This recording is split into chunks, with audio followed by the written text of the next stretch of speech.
My name is David.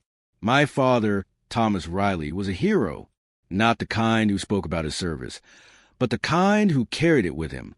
He was a decorated veteran of World War II, a man of quiet strength and unwavering kindness.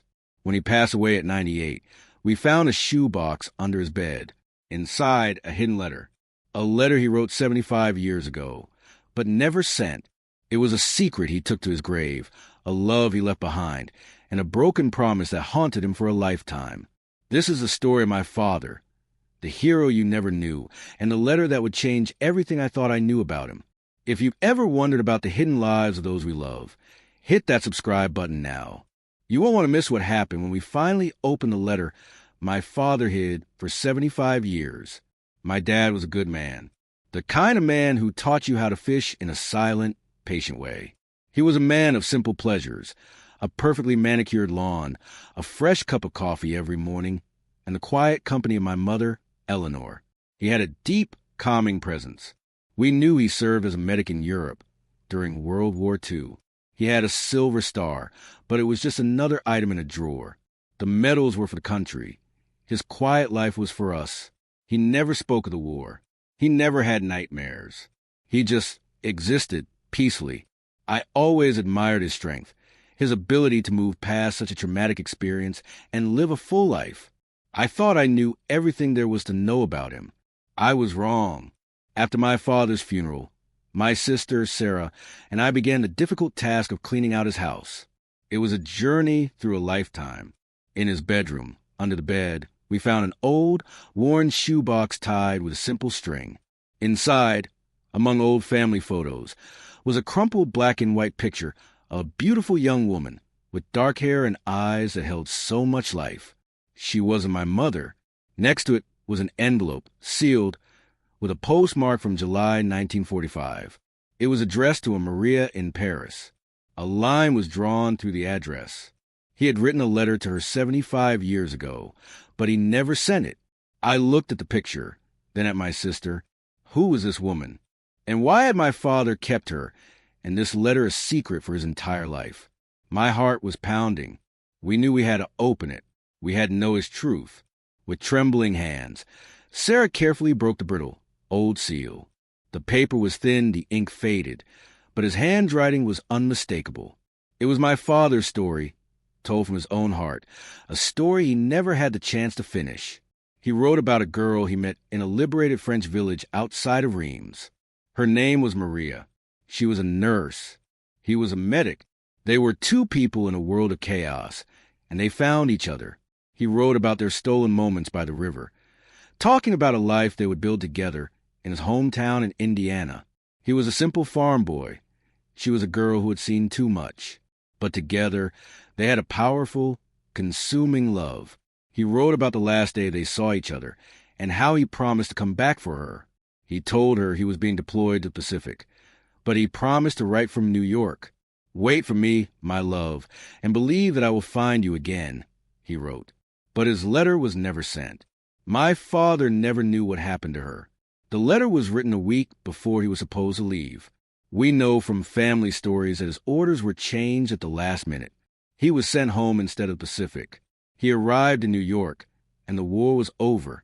He was ecstatic, believing he could get back to Maria. But a telegram from home changed everything. His mother was gravely ill. He put Maria on hold to rush home and be with her. The weeks turned into months, and then a devastating choice was put in front of him. My mother, his high school sweetheart, Eleanor, was also ill. He had a choice: go back to a chaotic, post-war Europe to find his love, or stay and care for the two women who needed him at home. He chose us. He chose his family. He never forgot Maria, but he knew he could not abandon his family. His letter, meant to be his last contact with Maria, was never sent. He put in the shoebox, along with Maria's photo, a secret from his past, a reminder of the love he sacrificed for his family. Tears streamed down Sarah and James's faces as they finished the letter. They finally understood the quiet sadness they sometimes saw in their grandfather's eyes.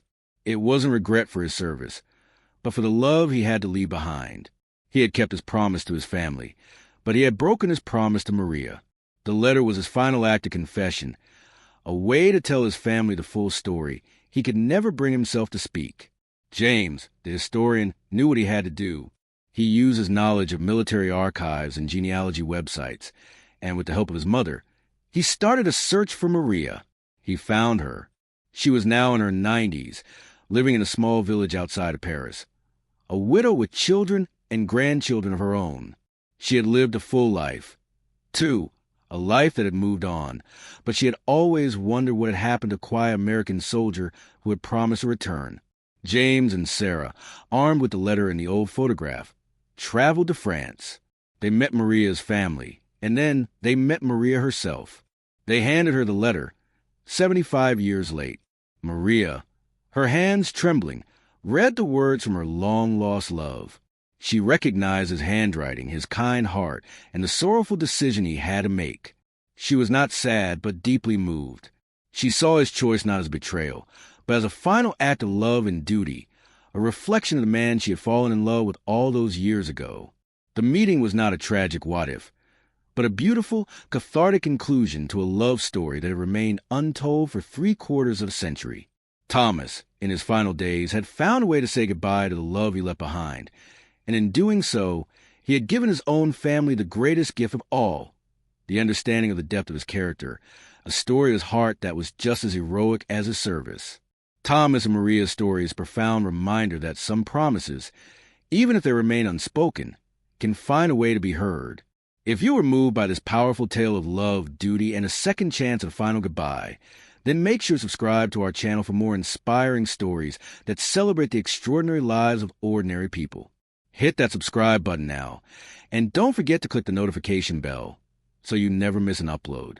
Share this video with someone who believes in the power of a single letter and the hidden stories that make up our family history. What's a secret from your family's past that you've always wanted to know? Let us know in the comments below. We love hearing your personal stories.